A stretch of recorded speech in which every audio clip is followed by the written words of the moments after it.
Geek Out! Hey, and welcome to another installment of Catching Up. I'm Sam. I'm Chris. I'm Jake. I'm Josh. And hey, Antony Johnston. He was one of our, certainly one of my favorite interviews we had several months ago for Codename Babushka.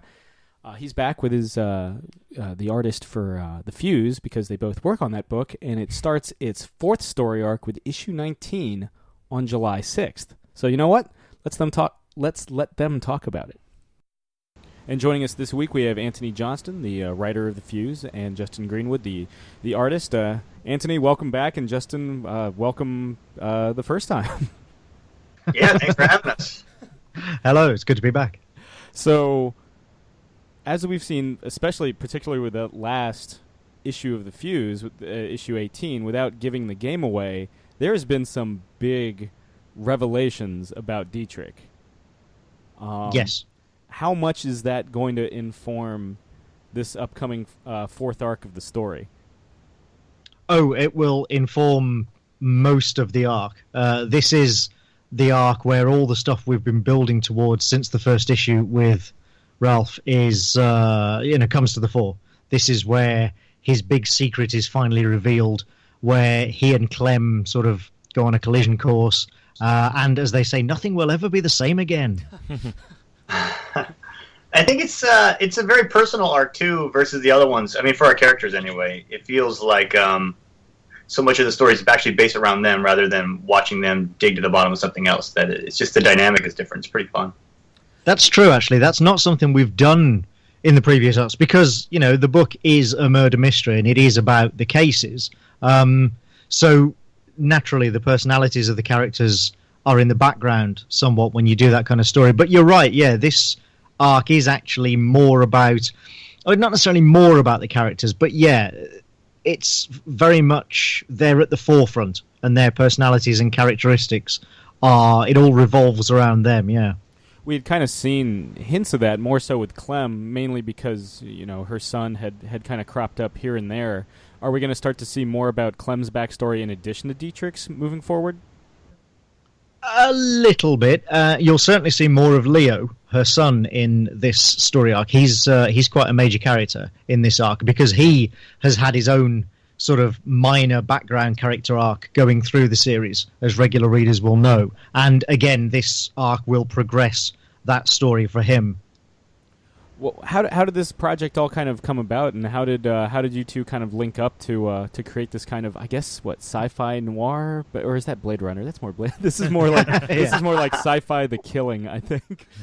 we just call it sci-fi crime. Sure, there you go. But yeah. I first had the idea for The Fuse many years ago, like literally back in sort of the early 2000s. But I didn't do anything about it because it was kind of embryonic. And frankly, at the time, I didn't know if anybody would be interested in sort of a sci-fi detective story. And then, sort of it kept rattling around in my brain. And I finally decided I wanted to do something with it. And by that point, Justin and I had worked on Wasteland together, my book with Oni Press. Justin drew 2 quite long story arcs of Wasteland. Hey, Anthony, when did we start talking about doing this book? Was it at the beginning of the second Wasteland arc? Like, I'm trying to remember where that fits in time-wise. I don't think it was the beginning. I think it was about halfway through or somewhere towards the end. Yeah, because I remember thinking I wanted to grab you before you were committed to doing something else. Yeah, right. So yeah, we got on well together. We worked well together. And so, I just I think I just emailed you out of the blue, really, didn't I? And said, look, I'm thinking of pitching this creator-owned book. Do you fancy getting on board? Yeah. You sent me a few ideas, but this was the one that really clicked. I mean, this is such a fun concept, and there's so much room to play around in it that it made it an easy call to make, And working with Anthony is a lot of fun. Like it's a nice thing when you work with somebody for a while and you get a real sense for them. And I liked working with Anthony right away, but you never know whether he likes you that much either until you really get deep into it. And when he sent that email, I felt like, oh, this is really just clicking as well as it felt like it was for me too. And you're right, actually, I'd forgotten. Yes, I sent you several ideas, didn't I? And then said, do any of these tickle your fancy? And yeah, you picked out the Fuse, which I think I was kind of hoping that you would, but I didn't want to, influence your choice, really. What is it about kind of the mystery stories then, Justin? Because you've also done, Stumptown over at Oni with Greg Rucka. Was this something you were just like, this isn't my wheelhouse and it's just different enough that it feels like something new? Yeah. I mean, I like crime stories. In fact, I'm working on this back matter thing for Stumptown right now, and I started thinking about why I got into crime stories in general, because I like them on a personal level, and it's just I kind of grew up with crime stories. It was the stuff that always excited me the most, and I got the most invested in. So getting to do one, but in a totally new setting, like a totally fun setting that we make ourselves, just seemed really, really appealing. And I think those stories are relatable for everybody. It's part of why I like them so much. And then with this story, Anthony, I feel like with this story, there's kind of almost like a slow burn. Like you introduce the characters in the first arc, and you start to introduce the world and the cablers. In the second arc, that's when we start to see like the FLF, and then of course, like I guess the third arc is kind of this like violent Mardi Gras in space. But that's a pretty good summation, yeah. But I like it. But now that at the end of the third arc, we're starting to see the cards come up. Is it really just kind of like, I mean, you had kind of suggested like nothing will ever be the same, not an imaginary story. Is it really high octane from here on out? I wouldn't say it's high octane. It's just that everything has very real, significant consequences. I literally just this week finished writing issue 24, which is the final issue of this story arc. And yeah, everything changes. All the cards are laid on the table, and like I said, nothing will ever be the same again. I know it's a cliche, but it really is true in this case. And talking about a slow burn, I mean, that's me to a fault, and I mean literally to a fault. If I had any commercial sense, I wouldn't do this, but I do. It's the way I tell stories, is that the slow burn is my favorite kind of story, and it rewards readers who stick with it and who pay attention. Because the stuff in this story arc, in this fourth story arc coming up, the story is called Constant Orbital Revolutions. And there is stuff in there that literally we put in place in issue 1 of the Fuse that will finally, be resolved and explained or revealed. And I think there are elements from every story arc that we've done so far will be, sort of called back to in this new story arc. So yeah, it rewards careful reading, it rewards sort of patient readers, and because that's the kind of story that I like to read, and I always like to write stories that I would like to read myself. Well, and I also like how much, even though there is definitely a payoff, even though things build upon existing relationships, between this and Codename Babushka, everything feels, at least story arc wise, feels self-contained. Codename Babushka's got the missions with the Fuse. You've got the detective cases, and so yeah, it's accessible, but it does kind of it's built like a season in a sense.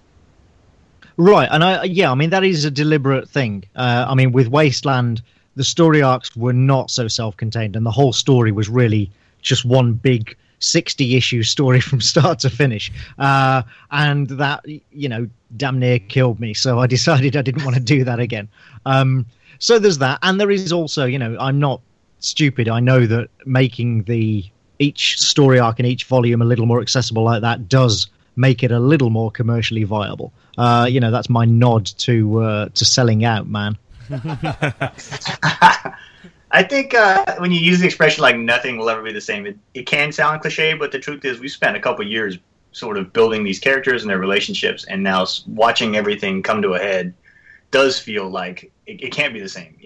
That's not how relationships work. When they go into conflict like that, something will end up being different no matter what. It's the stakes feel higher because we're so invested in these characters, Right, absolutely. I mean, yeah, I've been using that phrase, nothing will ever be the same again, deliberately in a humorous way, because I know it is such a cliche within comics. So, I'm not using it seriously, but at the same time, it's true. It really is true. Well, what can we expect? What's the inciting incident that kicks off the fourth story arc?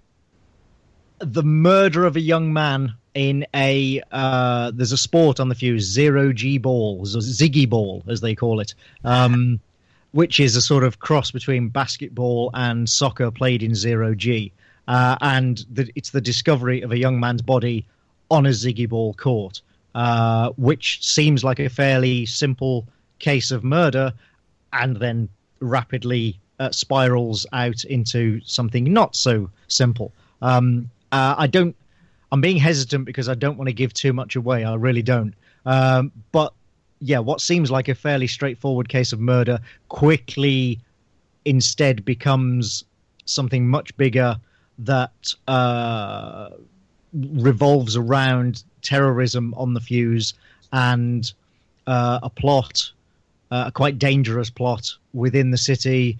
And yes, revelations about the secret that Ralph's been keeping from Clem all this time and Clem's family. And yeah, it all kind of goes into the pot. Well, and I feel like that's also, in addition to the self-containment of the story arcs, that's kind of always been the thing, right? So the Cablers, the Fuse's equivalent of the Homeless, that turned out to be linked to the mayor's office, again, without giving, it's never as simple as the butler did it. There's always something else. It's never as simple as a biker getting killed in 0G. It's never as simple as I guess a serial killer that cuts people's hair. There's always something else going on.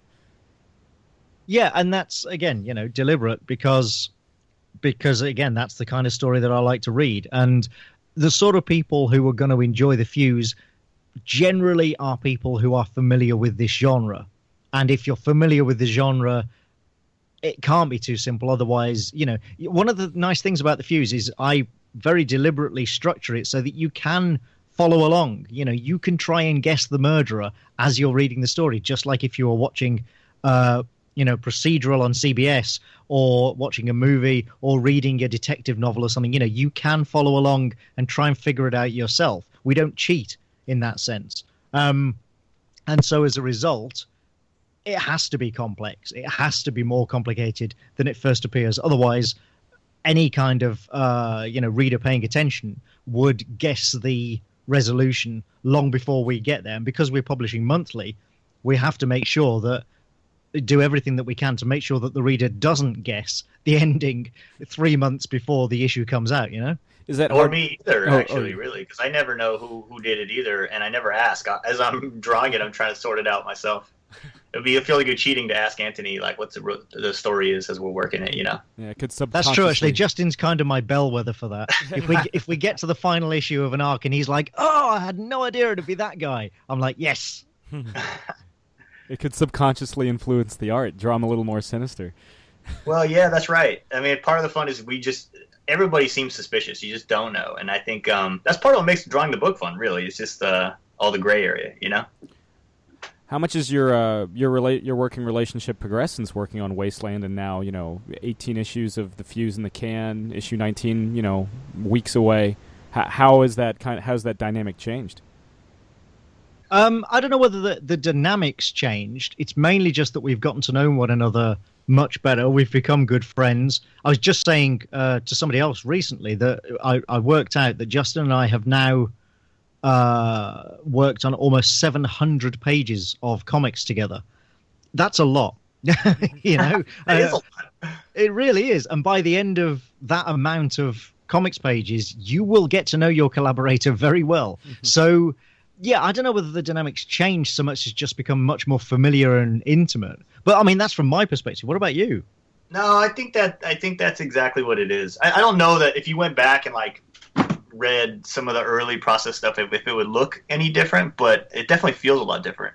And I think once you know somebody and really get to know somebody, it changes how you read emails. It changes how you read interaction. You have a much better sense for the angle that they're coming at. And I guess it just makes the whole process way, way easier. It's very comfortable and fun to work with Antony at this point. It always was, but at the beginning you're like, oh, geez, I hope that he's going to like this decision that I made. And at this point, I don't really think much about it because I feel certain after this long that we're together still because just for that reason, that I feel comfortable that I'll make the right decision, Yeah, well, and I would say kind of vice versa to an extent as well, because I am more hands-on than many writers in terms of giving notes and sort of, feedback on art and what have you. And, some artists take that better than others, frankly.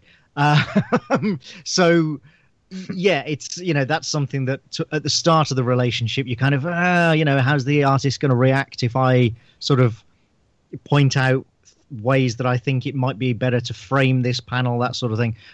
But Justin is one of the reasons I like working with Justin is because we are both just all about the story and effectively telling the story. That takes precedence above all other things, including our egos. Yeah, that's right. And something else, Anthony, I'm thinking about now too, is when we started Wasteland together, I'd worked on one other comic before that, but I really didn't feel like I had been at it long enough to really feel the kind of confidence you have when you've been drawing for a long time, or at least a much longer period of time. So I think something about the dynamic changes there too. There also, just because you're just more comfortable feeling like you're just more confident. I think confidence sort of informs the sort of interactions you have in a good way, not in a bad way. No, absolutely, yeah. Just to change gears real quick, I would be remiss if I didn't bring it up, Anthony. So you've got Thrash It Out, and you've got Unjustly Maligned. I was wondering, does doing Unjustly Maligned, did that kind of influence the decision to do Hybrid Theory and Saint Anger? What, on Thrash It Out? Yeah. No, not really. For your listeners who don't know, Thrash It Out is the heavy metal podcast I do with Brian Latendry from the Secret Identity podcast, where we pick a heavy metal album. We take it in turns to pick a heavy metal album, make the other person listen to it, and then we argue about it and go through it track by track. And we try to pick interesting albums. So it's not necessarily the best-selling. It's not necessarily the fan favorite, the most popular or whatever. We try to pick the most interesting album for one reason or another. So in the case of Metallica, Saint Anger, I think, is their most interesting album. It's not their best album. Even I certainly wouldn't say that. And I like it better than most people do, but I would never say it's their best album. But I think it's definitely their most interesting. And Hybrid Theory is an interesting album from the point of view of the cultural impact it had. The massive cultural impact it had upon the music scene, and especially, obviously, the metal scene. So, yeah, it's not... I mean, those albums are unjustly maligned, I think, to an extent, but that's not the sole reason that we picked them. I mean, I'm kind of dating myself by saying this, but I mean, I remember in high school you couldn't escape Hybrid Theory. It was everywhere.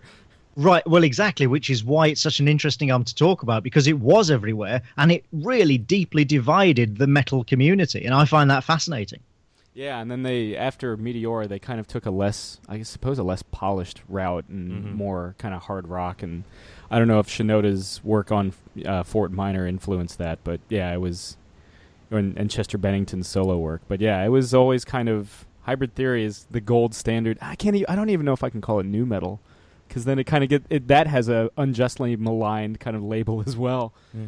Well, okay, so here's the thing. And we really should get off this and back onto comics soon. But here's the thing for you. Hybrid Theory, or Linkin Park, to me, is like the Walking Dead of nu metal. And what I mean by that is The Walking Dead started, and Rob has said this many times, The Walking Dead started at a point where everybody already thought that zombie comics were on the way out. When The Walking Dead started, everybody was like, another zombie comic? Really? That's so dead and buried, man. That's so 5 years ago. And yet, of course, it blew up and became the biggest thing ever.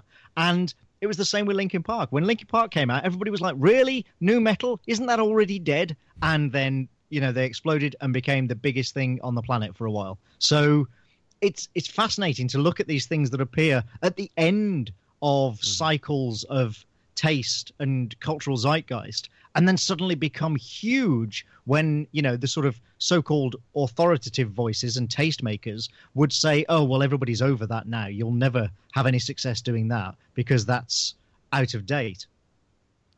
And real quick before we jump topics, I will say thank you for doing the episode on Saint Anger, because when it came out, I kind of just wrote it off immediately and was like, nah, screw this. And, this isn't my Metallica. And your listening to that episode was the most I had ever heard from Saint Anger since you have the samples.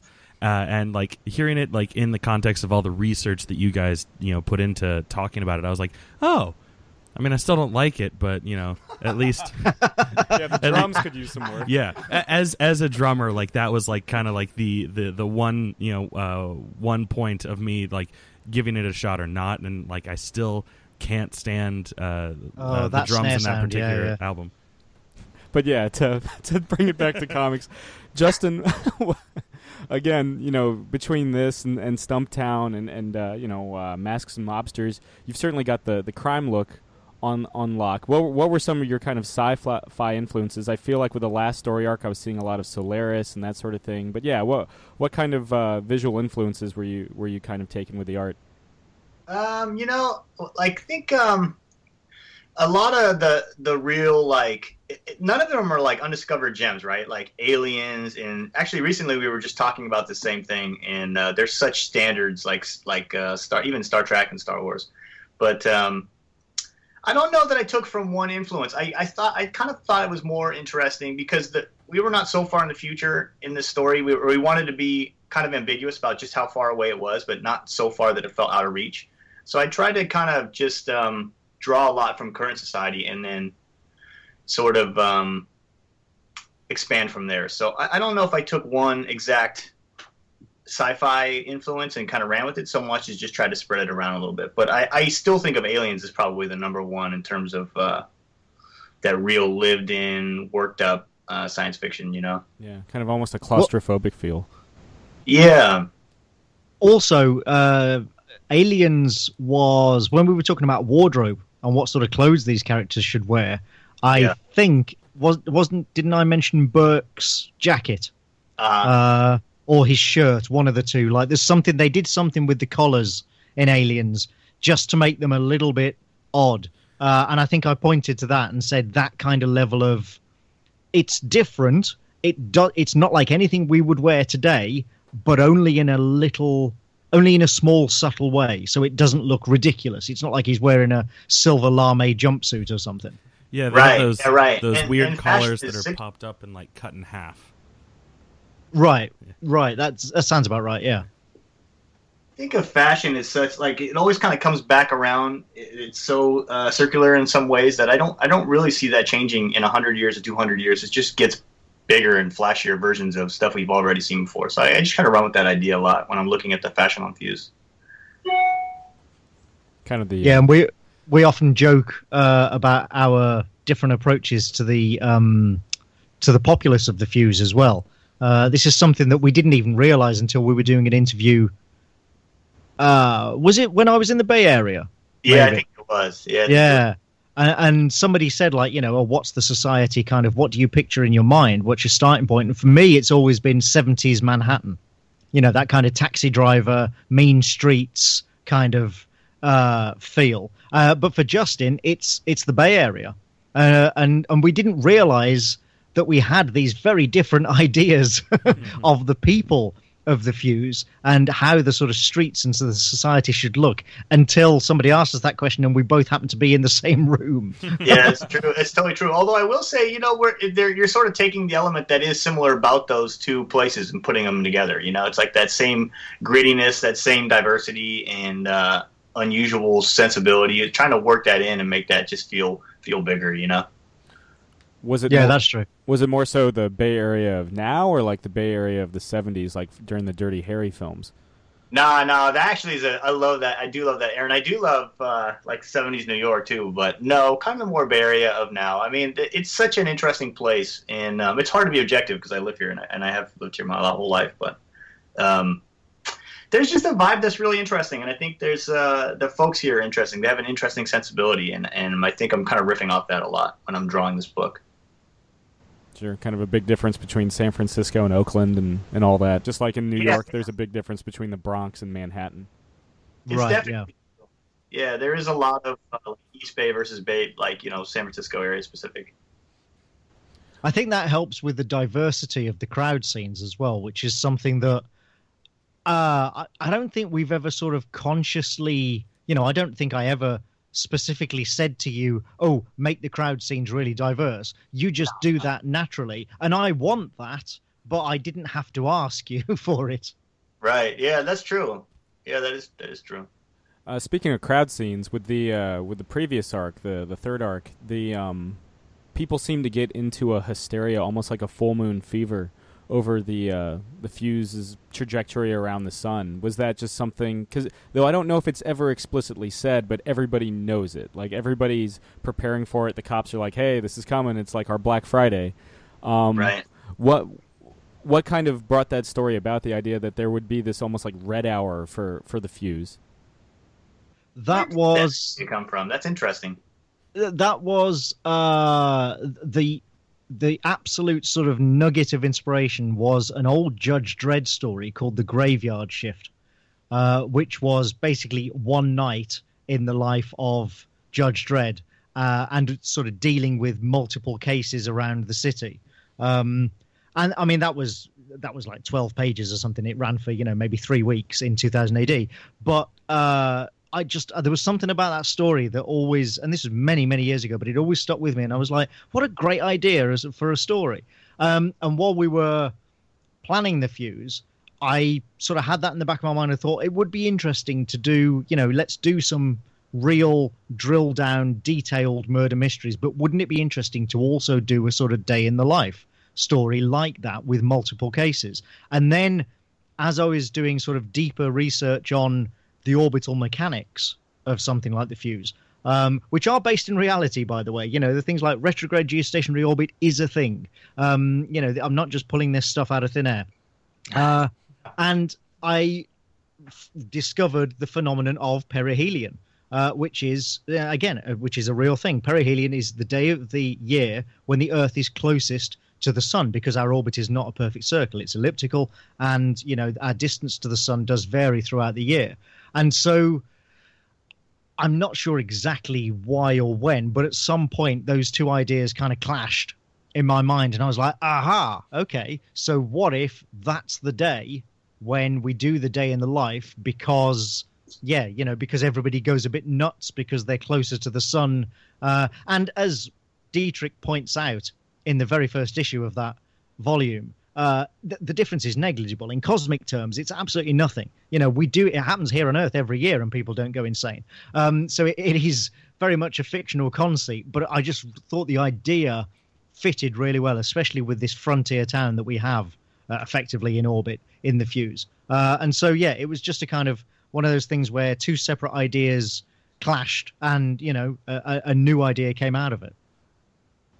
I love that arc, man. I still think that's one of my favorites, and a lot of it has to do with the fact that it just gets so large in scope. It felt really different than Volume 2. It was really all the crowds and stuff were really interesting to draw, and I feel like it's a nice rhythm because you have this Volume 3's kind of more plot focused, whereas Volume 4 is starting to feel like it's much more character driven, or specific to our characters anyway.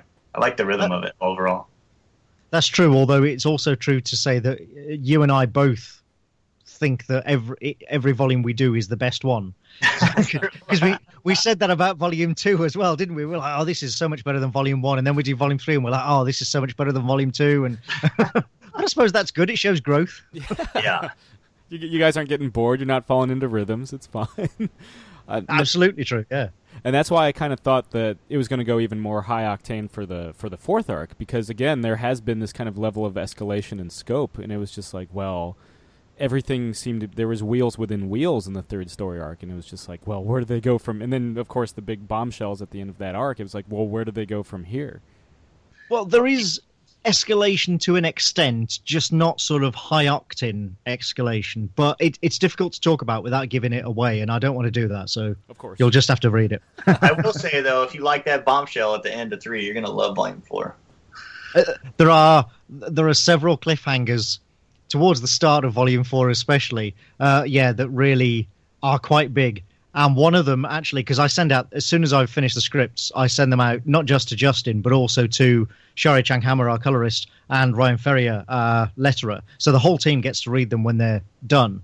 And I think it was after issue 21 when, in the sort of group thread that I started to say, hey, the script's up there, about 6 hours later, Shari had clearly read it and just said, by the end of this arc, the entire fuse is going to like crash into the earth or something. What the hell is going on?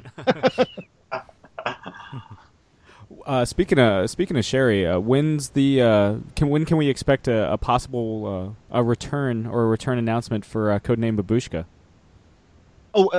Soon when it's ready. I'm about to start work on the second mission, Ghost Station Zero. Soon. I don't want to be any more specific than that because we don't have any dates kind of locked down or anything, but it's on my mind. I'm going to start volume 2 soon, and then once we figure out a schedule, we'll make an announcement. Just like Ice Station Zebra, Ghost Station Zero. I hadn't made that connection, actually. With the this is something that we ask everybody that comes on the show. Gentlemen, what are you currently geeking out over? Justin, you go first. That's a good question. I'm trying to think of what I have been geeking out over. Let's see. It's not related to. We're talking about sci-fi or just in general? Just in general, man. I mean, we talked heavy metal earlier. You can go anywhere you want. You know what show I really like? Actually, maybe Anthony will have an opinion on this too, because I think it was a UK show first. But I really like Peaky Blinders. You guys watch that show? Oh yeah, on Netflix. Yes. It's on Netflix here, but I think originally it's like filmed for BBC, and they kick it over to. It was a co-production. It's a co-production, I think. Yeah. Man, that show was off the chain. I can't imagine. The storytelling has a really odd rhythm to it overall, but I really like it. Okay, so here's what you don't know: is that Peaky Blinders is based in my hometown, and really? Yeah, the accents they have, that's how I should sound, except that I've moved around all over the country, so my accent's really just like screwed up. But yeah, that's my native accent. Oh, that's interesting. Does it make the show more fun for you to watch? I don't actually watch it, not for any reason. It sounds like a good premise, and I like Cillian Murphy. I've just haven't got around to watching it. Yeah, it's good. It's good, man. I mean, every season just seems like they're ramping it up. It's pretty interesting.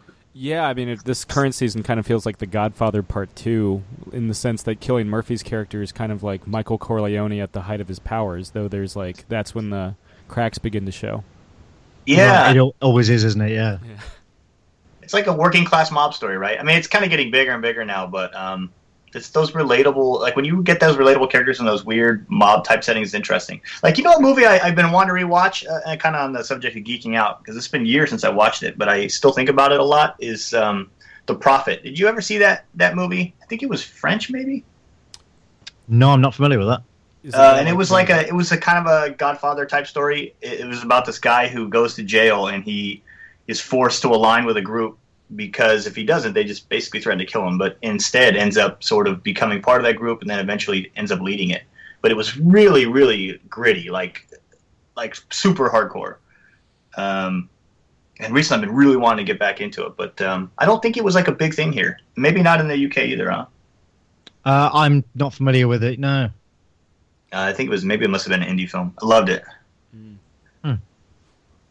Anthony, you got anything that you're currently kind of riffing on real hard?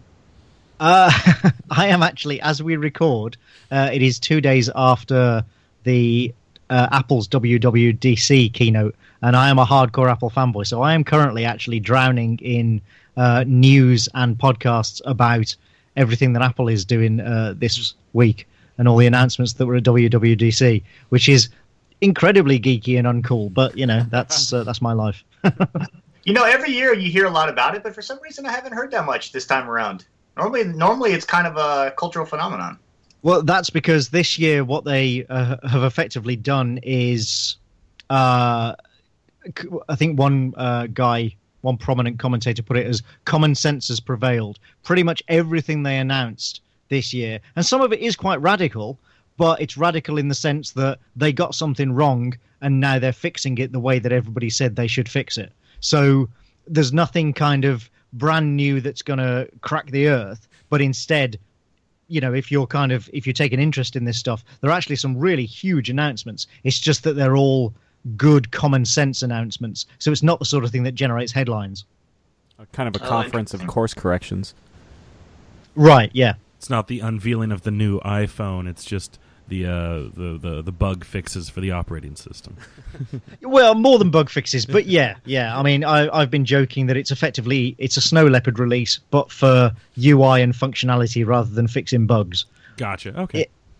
But yeah, I mean, the iPhone will come in the autumn. Sorry, the fall, as we all know. Sure.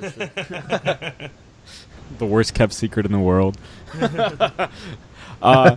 Anthony, do you have any video game work coming up that you'd like to plug, or any? Because you're quite prolific in the video game writing world as well.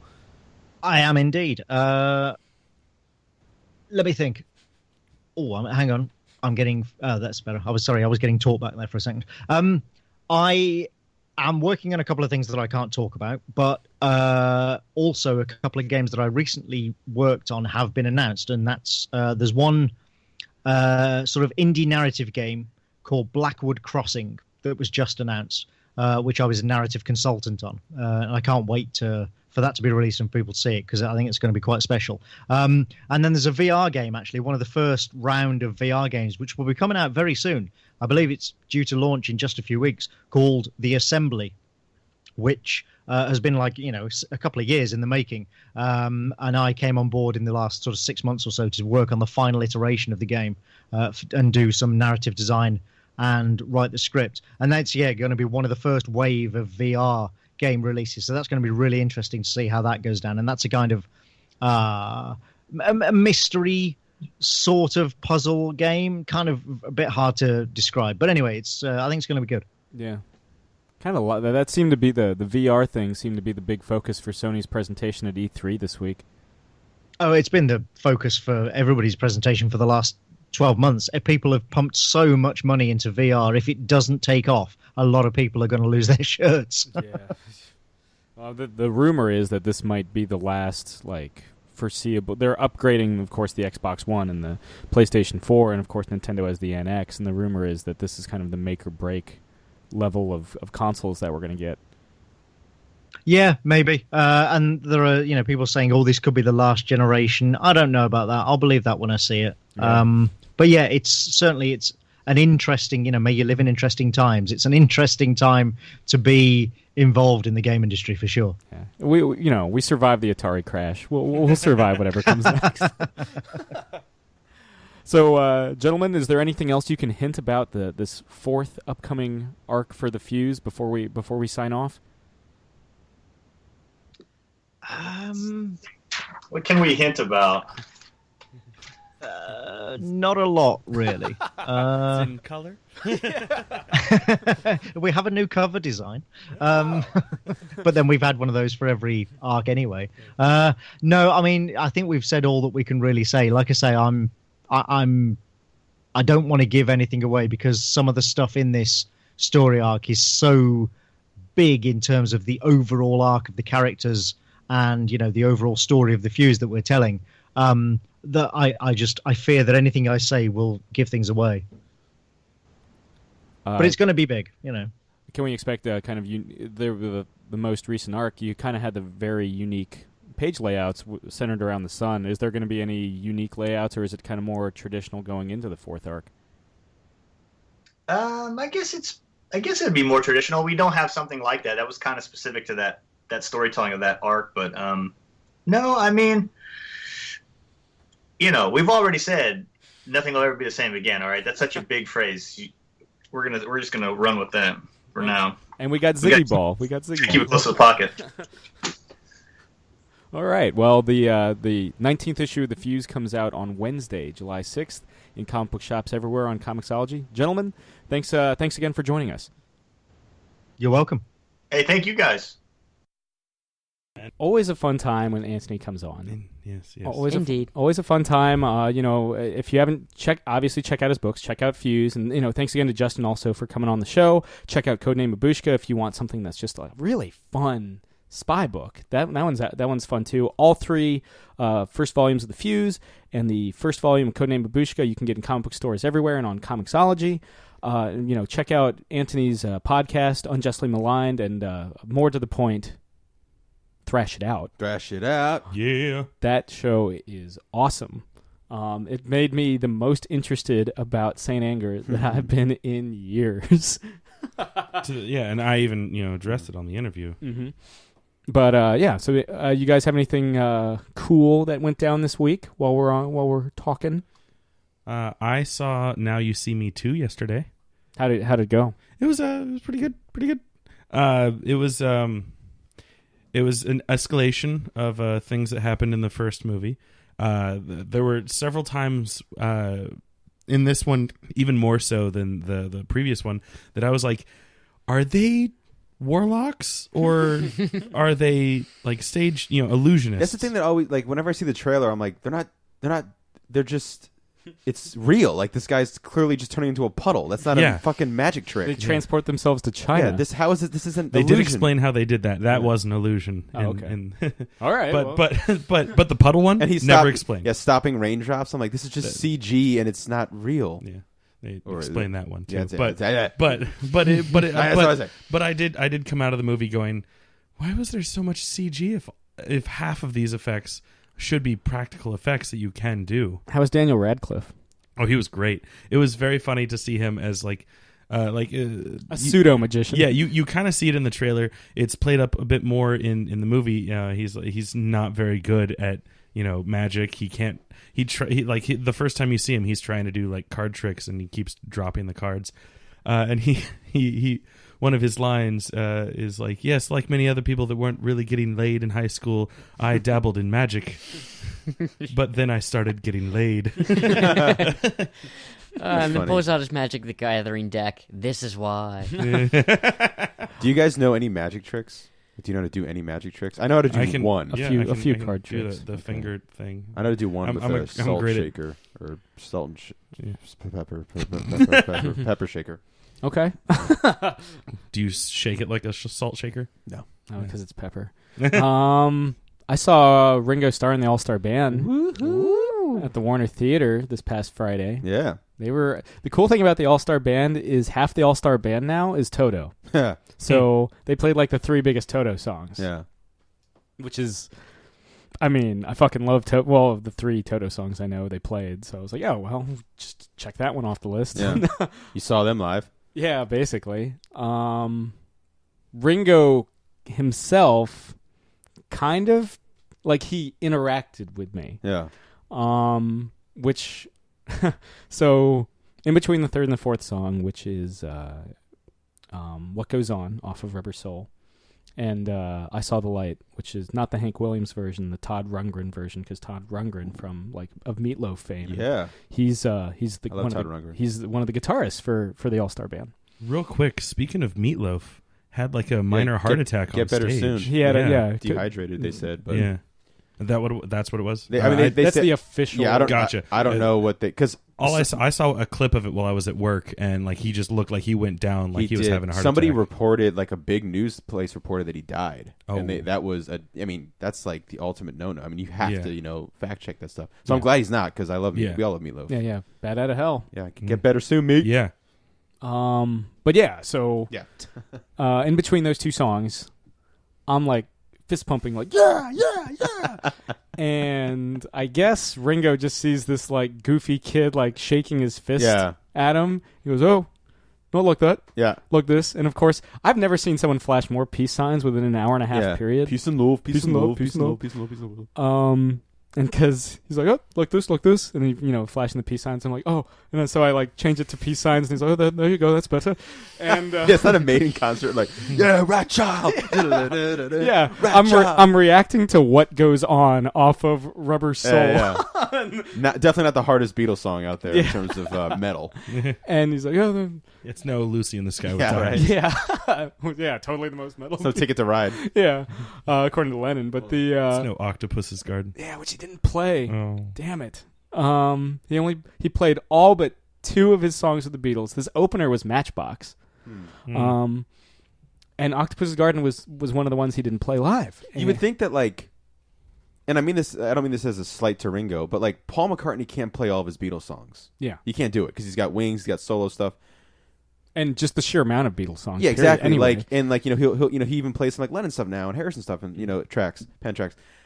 So like he's got to like really kind of mesh together. Like I bought the Pure McCartney CD recently, which is the reason I bought that is because it's not a greatest hits. It's a playlist that he made himself personally, which is kind of cool. Right. And the remasters on it like are spot on. Like you actually can really hear the difference. Anyway, with Ringo, you would think that's 2 songs that he wrote with the Beatles. Well, he didn't. He doesn't write Yellow Submarine. Well, no, but Don't Pass Me By and Octopus's Garden. Yeah. You think he could fit those 2 songs in the set list? You know what I mean? You would think. You would think.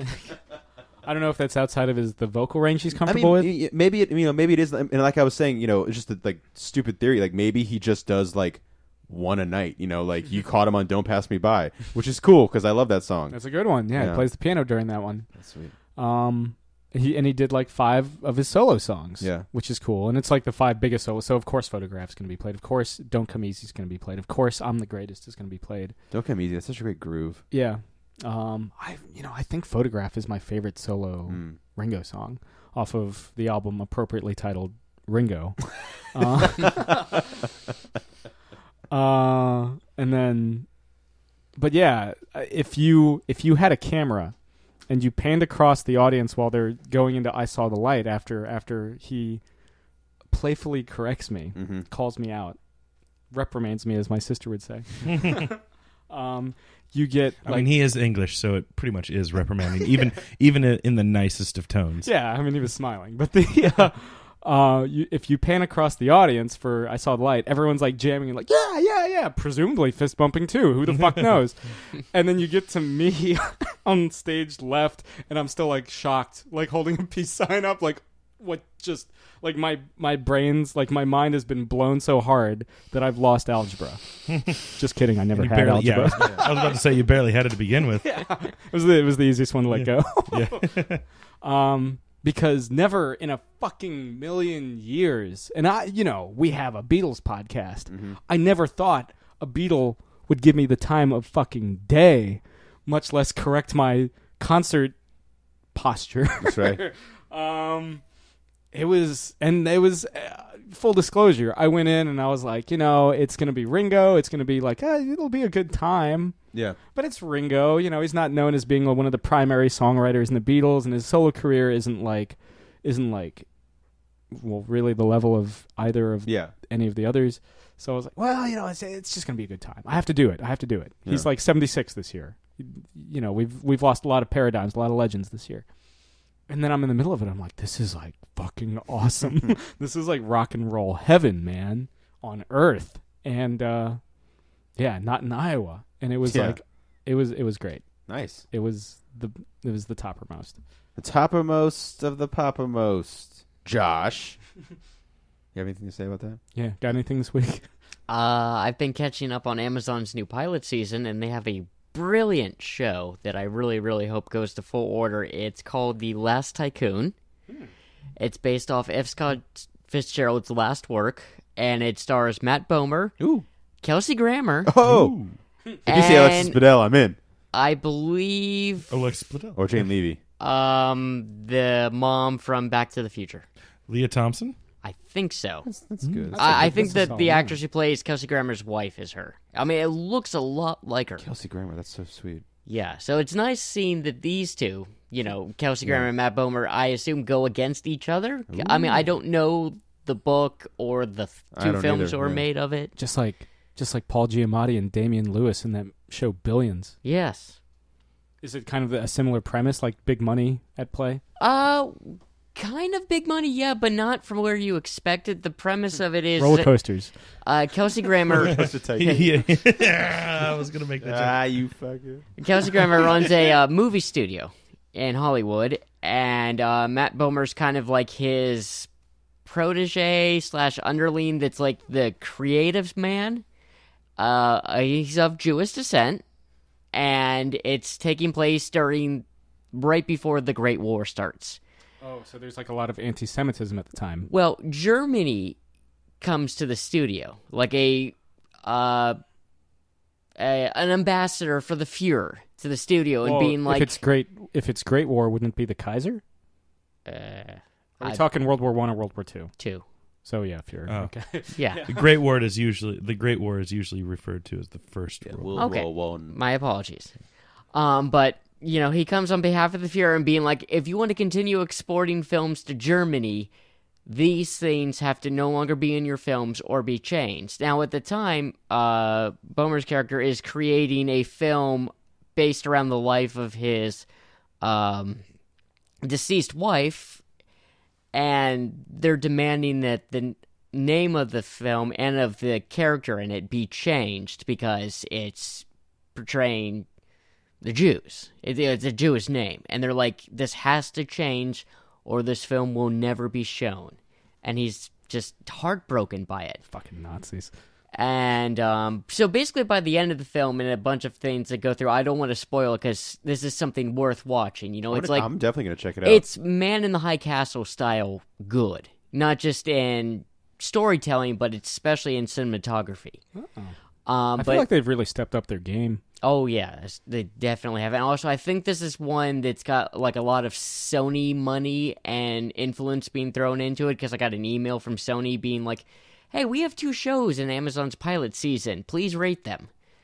But at the end of it, Bomer's character is basically like, okay, we're going to make a parody film of Germany that, will probably destroy the studio in the end, but, really stick it to the Fuhrer.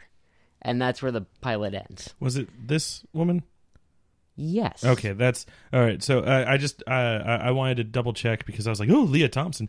Her name is Rosemary DeWitt, but I can see I think the picture that I showed you was from the show itself or from like an Amazon thing, and I'm like, okay, I think I can see. Yeah, there's a scene in low lighting where she's shown, and I could have sworn it was her.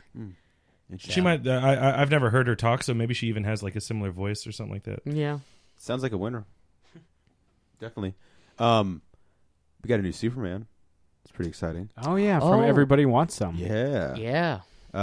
Tyler, is it Hoechlin? I don't. Okay, sure. Yeah. I'm not entirely sure, so please forgive me, Mr. Superman. But no, he's fantastic. I've seen a couple episodes of Teen Wolf, and it's funny. Way back when, that's what he's from. yeah, way back when, Okay. before they cast Batman, Ben Affleck as Batman, Corey, our friend Corey, was like, he should be like year 1 Batman. He'd be a perfect year 1 Batman. He's got the angular face. He's intense, definitely intense on Teen Wolf.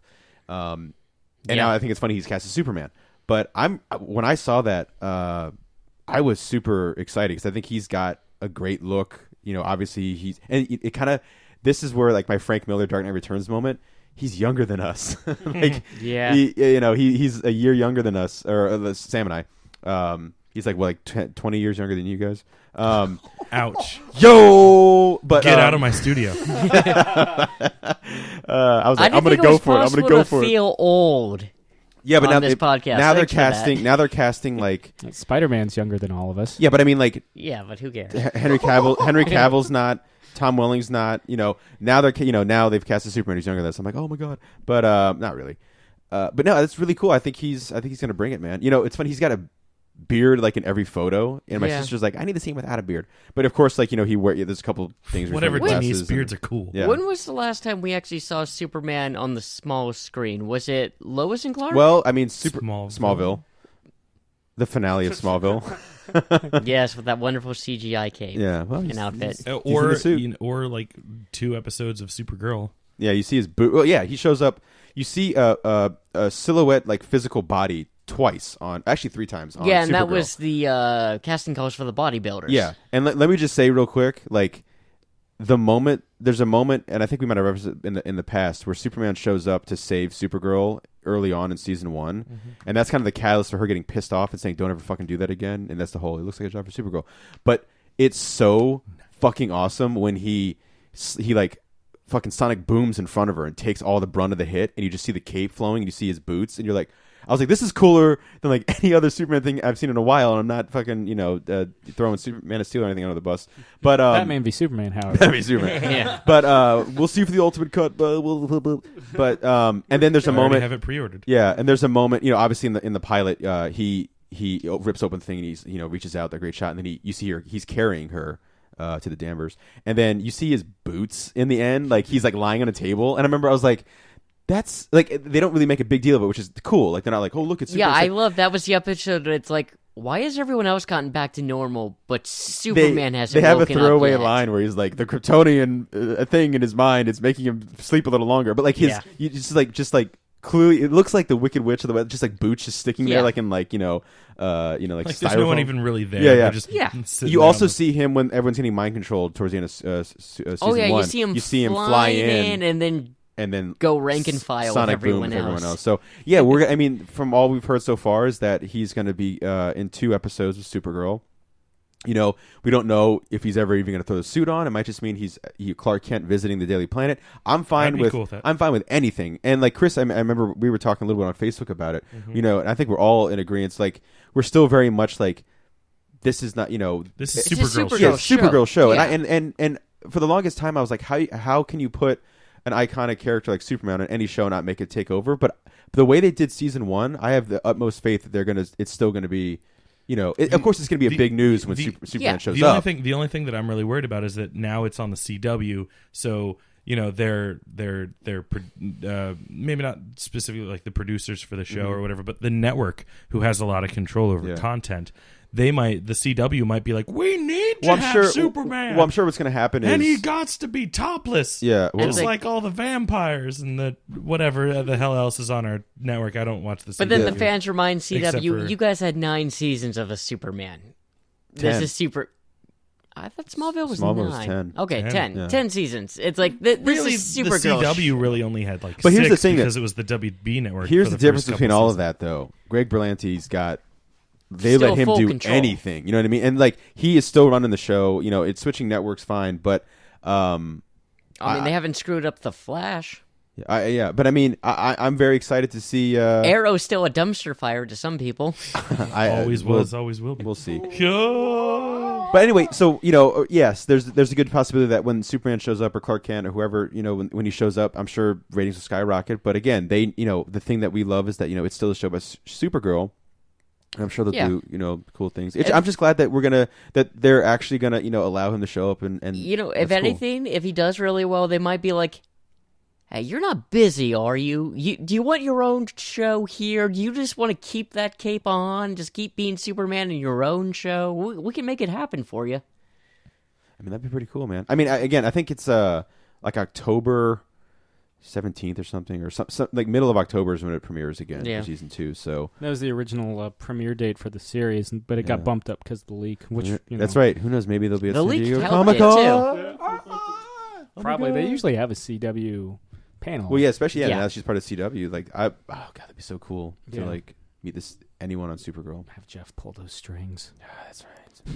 You know who I want to see at Comic-Con? Who? Tom McFarlane? Well, Todd that's Talk Almighty? baseball. yeah, the Todd Father. That'll probably happen. I mean, more so the Guardians of the Galaxy. Oh yeah, 2 that's right. Cast. Yeah, the cast is going to be there. Yep. That's pretty sweet. Looking forward to it. I'll wear my Spider-Man shirt that I bought at the comic shop that Batista bought when we were there, and we'll both be wearing it at the same time, and it'll be like the worst before and after photo of all time. Are you before or after? Oh, it depends what the commercial's for. If the commercial's for how to ruin your life, I'll be after. If the commercial's how to fix your life, I'll be before. But I always thought that was cool because it's funny. Like I bought it like in medium. I have no definition of my body whatsoever. I'm just a fucking like a step away from being an orb Play-Doh man. But like the ball. Yeah, I'm a step away from being the ball. But like and then when he bought it, he bought like the double XL like massive one that's still gonna be tight on him. And I was just like, Jesus Christ. Yeah, he's like bursting out of that 3-piece suit, Inspector. Yeah. Just like, yeah. And you're just like, oh, fuck, you have weird things on your thumbs that you only use once. Yeah. Doesn't. Yeah. They never really touch on that again, do they? Yeah. It's just like, hey, give him a gimmick. Yeah. Has he used it? Good. Sweet. Did you want it to be like Jaws, where he just bit everything? Yes. Well, he kills like 2 people. Or Oddjob, who keeps throwing his hat. Who also kills A statue. a statue and a woman. Yeah, he does break her neck. It's pretty horrible. It's horrible. But the hat takes the statue. My point is, both of those characters do it at least twice in their films, Yeah. where he's just like, I'm just going to stab you in the eyes. He Cool. like, I'm it's funny. Now I'm going to fall out of a train. You could probably compile like an hour's worth of us talking about Spectre. It's for some reason we keep coming back to that, but like Batista, aside from his like that one word delivery, he's like fucking great in Spectre. Oh yeah, like that's my favorite Batista thing. Like I he's great as Drax stuff, but I loved like his when he shows up and he just slams the guy's head down on the table and then he pokes his eyes out, and the fight scene between him and I was about to say Henry Cavill. The fight scene that's just wishful thinking for next Bond. Fight scene between him and David Spade? What the fuck's going on? Daniel Craig. I already forgot about him. He's no longer Bond. I've already forgot about him. But it was fucking awesome on that train scene. It's so great.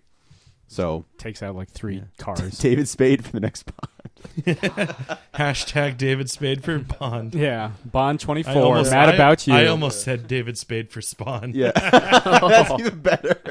Todd. Yeah. Todd Father. Yeah. Baseball. We never found out what his favorite baseball team was. I thought it'd be the Blue Jays because he's Canadian. Yeah, but I think the Expos are the Nats now. The Dodgers. Yeah, the Dodgers.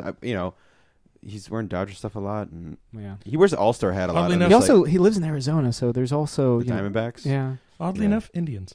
Yeah. Check out like seriously though. Check out his Facebook. He's been using the Facebook Live app a lot, and so he's giving classes on how to like draw. And he's also just naturally hilarious. And he's giving he's a lot of stuff about Spawn. He shows you some artwork before the book even comes out. So like he'll show like how he layers and just how the art comes alive, and just a really funny guy. Gives you a tour of his office. He has a Napoleon Dynamite like talking statue, and he there's one he's like playing it and he's just like saying the quotes back and forth, and it's really fucking great. So nice. Did you talk about the movie Spawn or Napoleon Dynamite? Spawn. Oh, I mean, he's done stuff where he's like, we're working on it. Yeah. Apparently, the script's done. Yeah, script's done. Though he did say, now I don't know if he's by the time this comes out, it'll be like new stuff about it. But I think he had like a 180-page script that he's got to trim down to like he said like 120, 130.